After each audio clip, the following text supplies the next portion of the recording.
Meus irmãos, boa noite, meus irmãos. Que a graça do nosso Deus nos ajude a compreendermos a profundidade da palavra, do que Ele nos ensina em Sua palavra.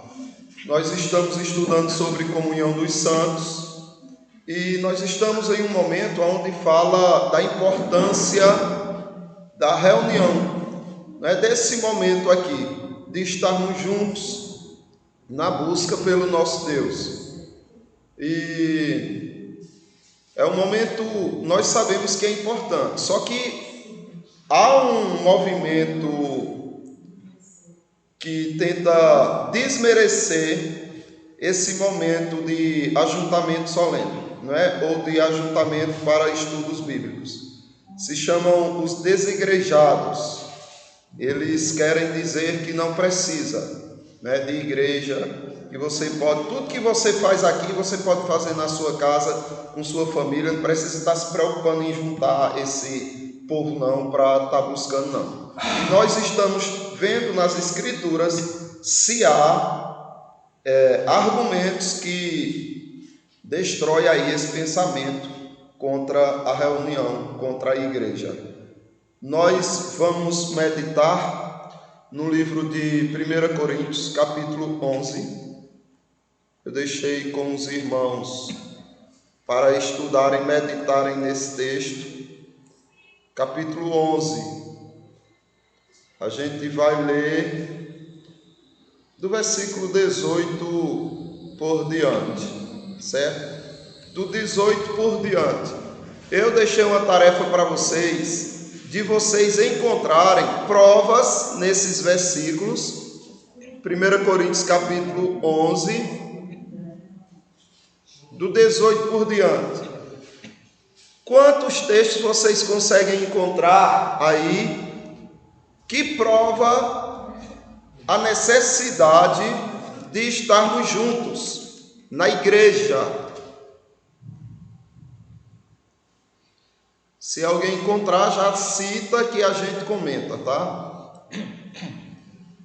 Por exemplo, esse texto que eu coloquei aí, o versículo 18, ele tem alguma referência que faça com que a gente entenda que é importante estar na igreja? Tem sim. Qual é a parte que diz isso? Reunir, não é? Porque, antes de tudo, estou informado haver divisões entre vós, quando vos reunis na igreja. Então, observe, não é que Paulo aqui está mandando vocês reunir, ele está mandando reunir? Ele nem considera que não possa haver reunião. Pelo contrário, ele está dizendo aqui que quando vocês se reunirem, ou seja, ele descarta qualquer possibilidade de não reunião na igreja, certo? Eu tenho uma dúvida sobre esse fato aí. Certo. Esse texto aí pode dizer que pode ser tanto uma reunião dentro do templo quanto fora do templo, né? Porque a igreja somos nós, né? Nós somos o Santo. Então, quando nós nos reunimos aqui, nós somos igreja. Quando a gente está reunindo 2, 3 ou mais também em outro local, mesmo sendo numa praça ou sendo num campo, qualquer coisa que tiver, está sendo a mesma coisa, né? Quando ele diz assim, quando vos reunis na igreja, é quando vocês se reúnem no corpo de Cristo. Quando vocês se reúnem uns com os outros, que no caso é a igreja. O irmão Lorivaldo tem alguma coisa a argumentar a respeito desse ponto? Da importância de se reunir na igreja? Por que é importante? Porque é de grande importância, porque se reunindo na igreja, a gente aprende melhor, tem mais consciência das coisas. Alguém busca algum texto assim que não entende, mas ele, estando em comunhão com os outros, é melhor, porque vai ter uma explicação melhor. Assim, um exemplo.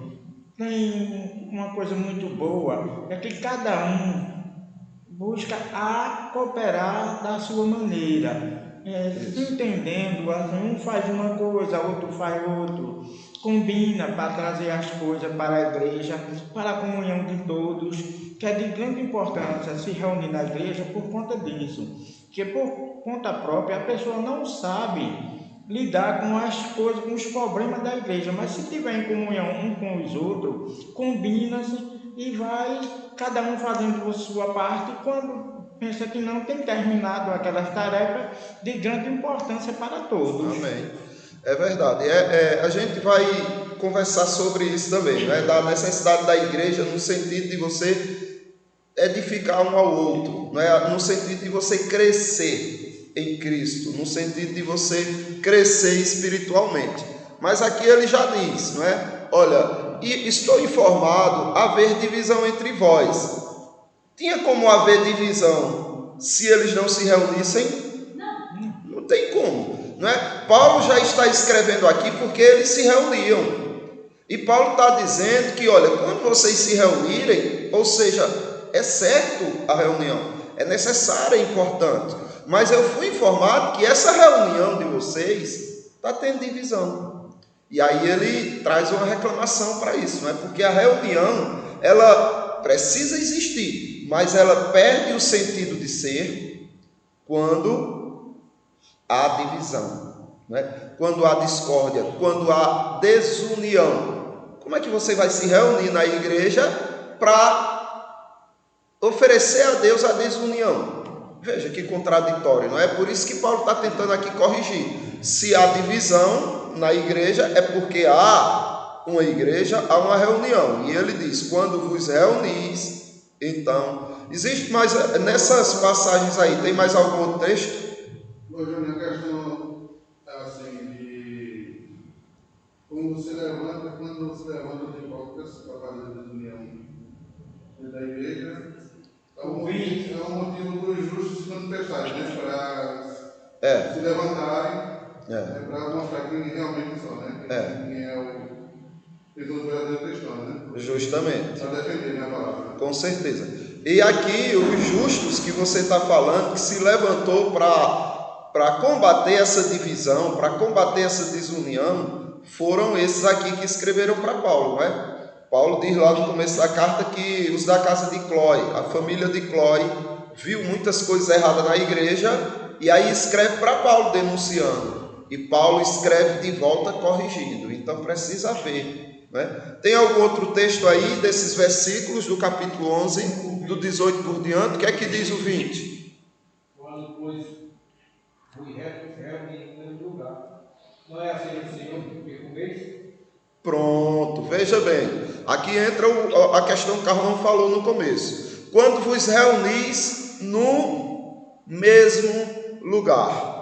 Ele não está dizendo quando vos reunis num templo tal, né, na casa tal. Ele está dizendo, quando vocês se reunirem, todos no mesmo lugar, independente de onde seja, mas no mesmo lugar, não é a ceia do Senhor que comeis. Ou seja, ele fala no plural. Ele diz que aqueles irmãos estavam comendo a ceia pensando que era oferecida ao Senhor, mas não era, porque estava havendo bagunça. Mas observe, quando, pois, vos reunis no mesmo lugar, então tem que haver uma reunião e tem que ser no mesmo lugar. O Senhor faz tempo que está aqui na igreja de Bezerros, mas o início dela, o senhor lembra como foi? Ouviu falar? O início, eu sempre ouvi que me relataram que ela começou debaixo do pé de árvore, se reunindo, aí depois passou a já ser lá em Bezerra, né? Isso. Aí depois, para cá, graças a Deus, foi quando eu cheguei, assim, de 2009 a 2010, por conta da minha esposa, que recebeu o convite do padrinho de consideração dela. Aí eu percebi que era uma igreja que ela estava preocupada em explicar o Evangelho perfeito como ela é a essência da Bíblia. Porque eu já fui parte de outras igrejas que não se preocupam com reunião de igreja, fazer as coisas com ordem e decência, aquilo tudo descontrolado, fazendo em prol de si mesmo. Mas quando eu percebi a diferença do evangelho, como a gente estuda ele, correto como ele é, ensinado pelos apóstolos, até por o apóstolo Paulo, aí a gente vê que tem uma grande diferença, que tem que se fazer as coisas com ordem e decência. Quando Paulo relata de se reunirem e alguns comerem antecipadamente, se embriagarem, aí mostra que é uma igreja que não tem preocupação com a Santa Ceia, se faz de qualquer maneira. Aquelas pessoas que levam aquilo para eles, se chegar alguém de fora já vai sentir a falta que não vai ter, não é bem acolhido, não vai ter as mesmas coisas que aqueles que usaram antecipadamente. Aí isso aí é uma grande preocupação e a gente sempre está focando nesse assunto de fazer as coisas com ordem e decência. Amém. É verdade.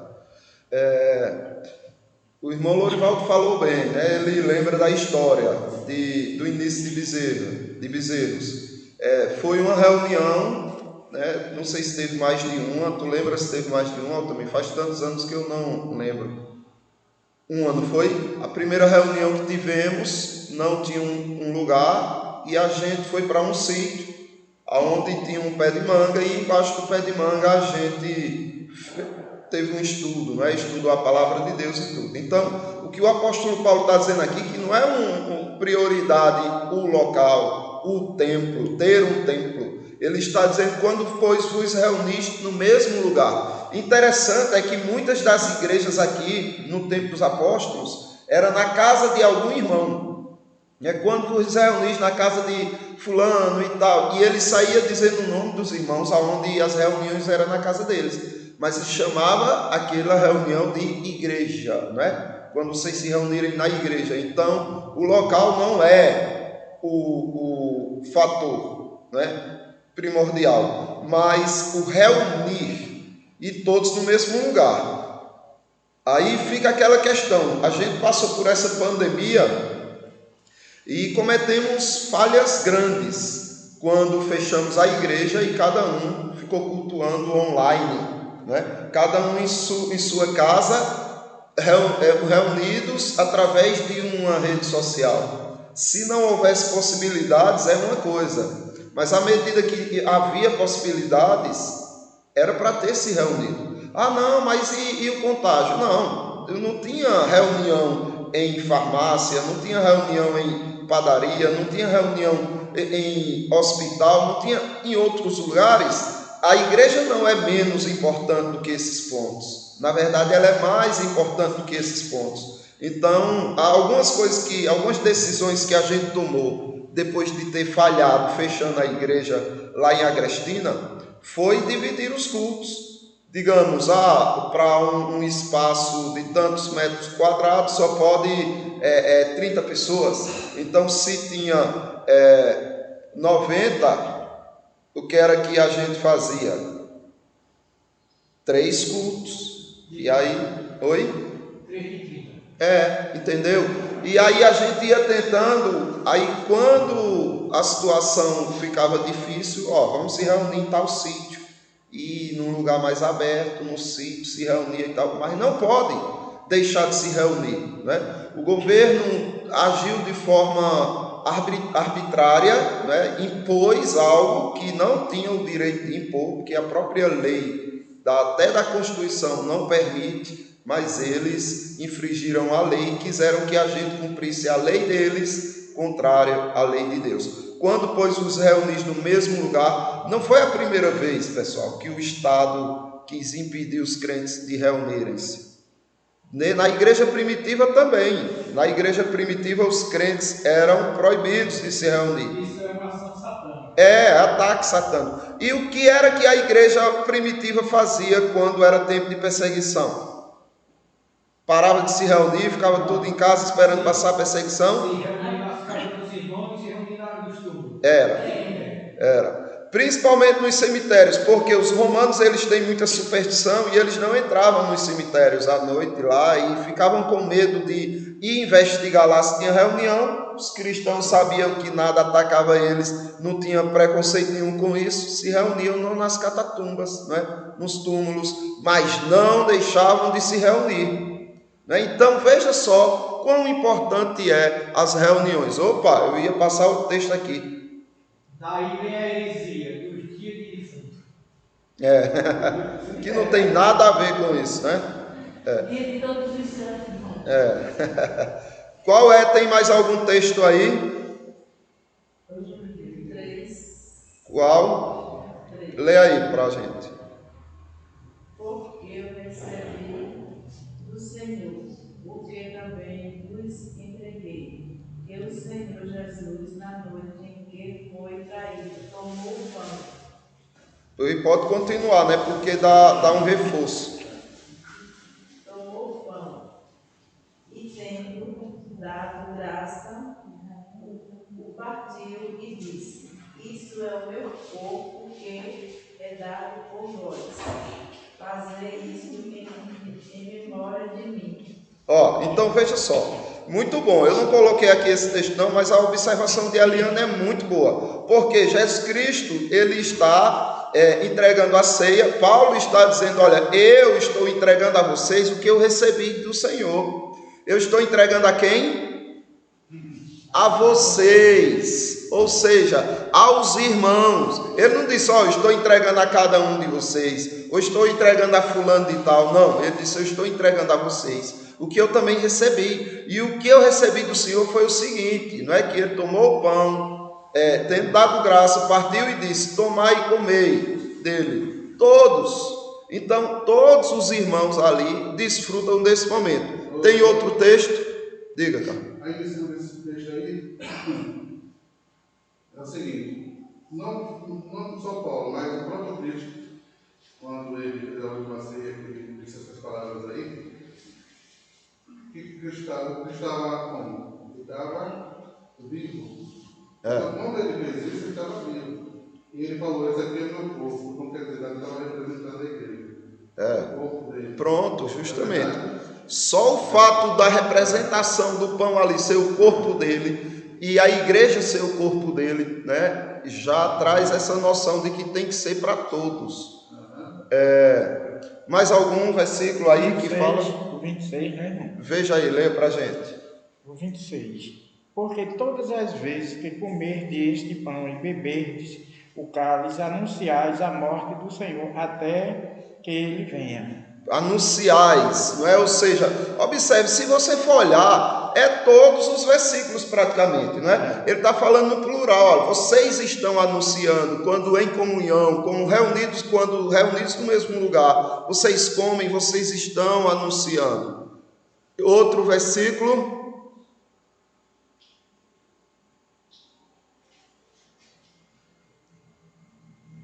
O 30, diz alguma coisa?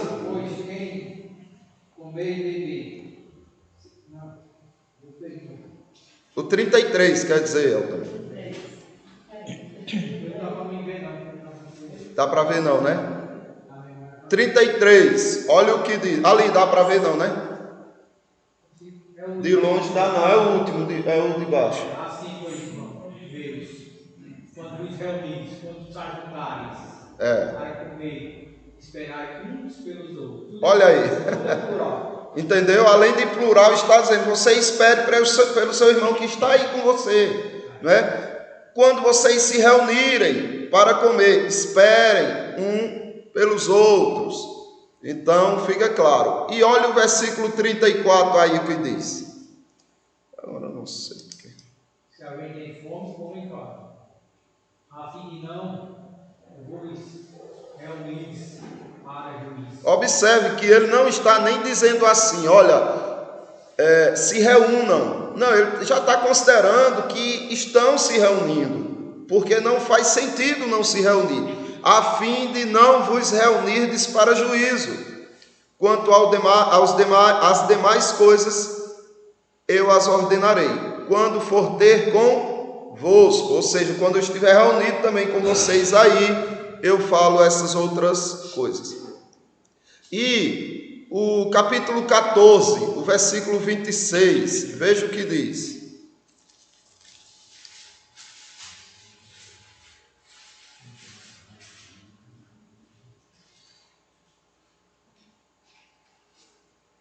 Que fazer. Nesse tempo havia interpretação, né? Pode. Que fazer, pois, irmãos, quando vos reunis, um tem salmo, outro doutrina, este traz revelação, aquele outra língua e ainda outra interpretação. Seja tudo feito para edificação. Pronto, que foi o que o irmão Lorivaldo falou aqui, né, naquele momento. Que, olha, reunido a gente pode servir um ao outro, a gente pode fazer o outro crescer, a gente pode ser útil para o irmão pode ser útil para a gente, vai haver edificação. Então, na igreja há essa reunião e não pode deixar de ter. Que fazeis, pois, irmãos, quando vos reunis? Um tem salmo, outro tem doutrina, outro traz revelação, que a revelação hoje é as escrituras, aquele outra língua. Hoje em dia, se você, por exemplo, se a gente convidasse um pregador dos Estados Unidos aqui para pregar, ele estaria falando em uma língua estranha ou não para a gente? Sim, não, se ele não conhecesse. Então, aí, para que a gente pudesse entender o que a gente deveria fazer, convidar alguém que fala inglês e português para interpretar para nós aquela língua. E aí a gente entender a mensagem daquele irmão. E o outro, interpretação. Então, peraí, esse texto na verdade quer dizer isso, quer dizer aquilo e tal. Agora, tudo, na verdade, sendo feito, promovido para quê? Mas o texto para a edificação dos crentes, que isso redunda em glória a Deus, mas para a edificação dos crentes. Então é necessário ter a reunião na igreja. A gente precisa inculcar isso nas nossas cabeças primeiro e depois inculcar na cabeça dos nossos irmãos. E que adianta falar 1000 palavras e não assimilar isso. Não adianta. Então veja, hoje nós estamos vendo quão necessário, importante e indispensável é a reunião na igreja. Hoje nós estamos vendo isso. Quantos de nós vai sair vivendo isso e dando valor a esse momento que estamos tendo aqui, reunidos na igreja? E quantos de nós vamos sair daqui depois de viver isso, depois de entender isso? Vamos tentar inculcar na cabeça dos irmãos que não estão vindo. Ela ainda fala língua estranha. Quem fala língua estranha? Não, é do tempo de interpretação, língua estranha. Quem é? Jane. Não, Jane sabe. Não, Jane era do tempo lá. Ah, sim. Não, mas eu também já fui. Mas foi você explicar língua estranha e interpretação. Eu já fui dessa época, desse tempo, já sofri muito nesse meio, mas é aquilo, olha, eles falavam uma língua estrangeira, e aí, quem era de outro país que estava lá entendia a Bíblia, porque eles estavam falando na língua do irmão lá.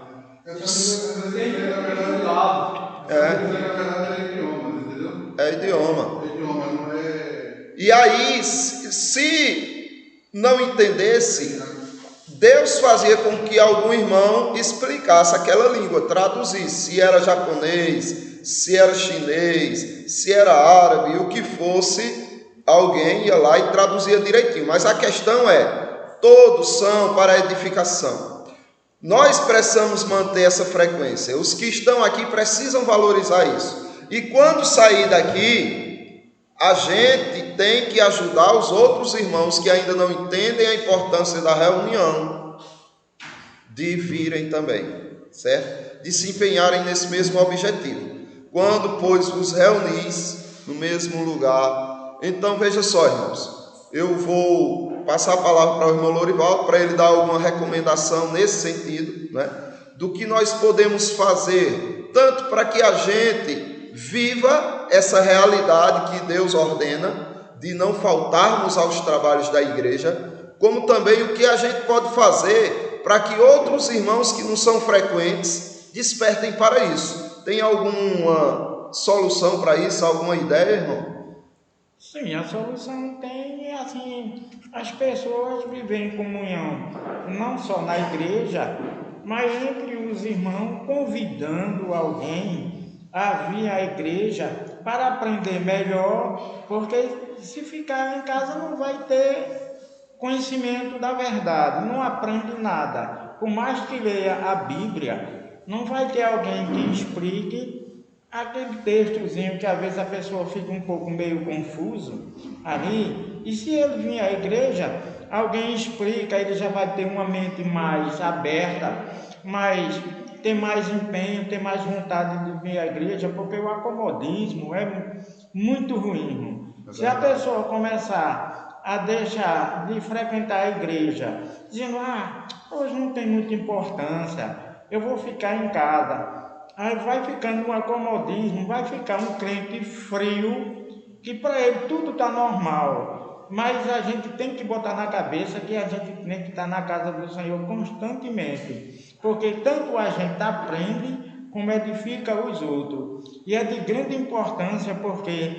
a gente é o corpo, a gente tem que estar em comunhão com o corpo de Cristo. Se um membro ficar fora do corpo, esse membro aí não vai ter mais valor para aquele corpo. Então ele tem que estar ligado a Cristo. E para estar ligado a Cristo, precisa estar em comunhão com a igreja e com os irmãos. Que a igreja somos nós, não? Então a gente tem que estar na casa do Senhor constantemente e ser uma pessoa que seja dedicada, porque cada um faz sua tarefa. Um tem uma vontade de fazer algo, o outro já ajuda, combina. Um exemplo mesmo, vai ser domingo, que vai ser de grande importância. Vem o pessoal de Agrestina, que é nossos irmãos que vivem na batalha há muito tempo, desde o início da igreja de Bezerros. Então a gente precisa de estar em comunhão um com os outros e estar sempre em harmonia. A gente cumprimentando os irmãos e sempre estar junto um dos outros. Amém. Para que tenha comunhão com Cristo. Amém, é verdade. Muito bom. Então, irmãos, nós precisamos colocar isso como objetivo de nossa vida, não é? Como o irmão disse, às vezes não dá vontade de ir, às vezes a vontade é ficar em casa, é mais cômodo, é mais confortável, só que corre um risco muito sério de você gostar demais de ficar em casa, gostar tanto que não queira vir mais. Então, a gente não foi chamado para fazer a nossa vontade, a gente foi chamado para fazer a vontade de quem? De Jesus Cristo. E a vontade de Jesus Cristo é que a gente esteja onde? Na igreja, aqui, reunidos. Vimos isso. Só que eu quero que vocês levem para casa a seguinte tarefa. E façam mesmo, viu? Porque só fazer de última hora ou só fazer aqui, não. Estudem em casa a respeito do comportamento de Jesus Cristo diante da igreja, do templo, do Velho Testamento. Não indo para o Velho Testamento, mas indo para os Evangelhos. Porque quando Jesus Cristo veio, ele veio cumprir a missão do Velho Testamento, né? De cumprir a lei, de viver pela lei e tudo. Só que ele trouxe a graça sobre nós. Já existia a graça no Velho Testamento? Existia. Já existia a fé no Velho Testamento? Existia. Só que a fé dos irmãos do Velho Testamento, ela era olhando para o futuro, esperando que o Messias viesse. Então eles matavam um cordeiro, anunciando a vinda do Messias, de Jesus Cristo. Eles criam, faziam tudo que faziam no templo, esperando na vinda de Cristo, e eles tinham essa graça para se manterem perseverantes nesse objetivo. No entanto, quando Cristo veio, ele veio para fazer tudo aquilo que o homem não conseguia, para chegar a Deus. E quando ele fez, ele trouxe para a gente a recompensa que ele tinha direito de receber. E ele recebeu a maldição que nós tínhamos, né, o direito de receber. Recebeu por nós. No entanto, ele teve um certo comportamento aqui na terra, diante da igreja, ou ou diante do templo de Salomão, lá, né, diante do templo de Herodes e tal, do templo que fora construído para ter culto, não só diante do templo, como diante das sinagogas, porque tinha o templo, né, o oficial lá, onde todo Israel ia cultuar, e nas cidades existiam sinagogas, inclusive em cidades gentílicas, né, em Gálatas, em Éfeso e em outras cidades por aí afora, existiam como se fossem congregações do templo superior, né? E Jesus Cristo, ele teve certo comportamento diante do templo, da reunião no templo e da reunião na sinagoga. Eu quero que vocês estudem e tragam versículos que mostrem como foi o comportamento dele nesses locais, no templo e nas sinagogas, tá certo? Para facilitar, eu vou apresentar alguns versículos no grupo. Versículos não, capítulos. Então vocês vão ler o capítulo todo e procurar ali aonde tem alguma coisa de Jesus relacionada ao templo. Tenham cuidado, porque eu vou botar alguns capítulos que não tem nada a ver com a frequência dele no templo ou o comportamento dele no templo. Então vocês vão ler e vão dizer, aqui não tem nada. Então pronto, se não tem nada, vá para outro capítulo. Para vocês trazerem para cá, ó, nesses versículos desse capítulo tem isso, isso e isso. Não significa também que vai ser só desses capítulos. Vocês podem encontrar em outros capítulos também como Jesus Cristo lidou com o templo, como ele lidou com essa reunião, não é, dos crentes. Como ele viveu isso daí. Alguma dúvida nessa questão? Então, vamos orar ao nosso Deus, agradecendo por mais uma reunião e pedindo que Ele nos traga em paz e segurança, não só a nós como os irmãos de Agrestina, para o domingo aqui do culto de Natal, tá bom? Eu vou pedir para Jamil nos conduzir em oração.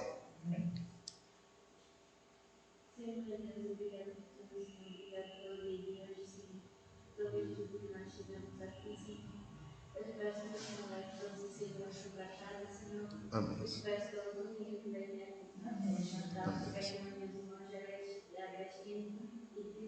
Amém. Amém. Olha, irmãos, eu quero pedir oração também, e eu vou orar por esse motivo.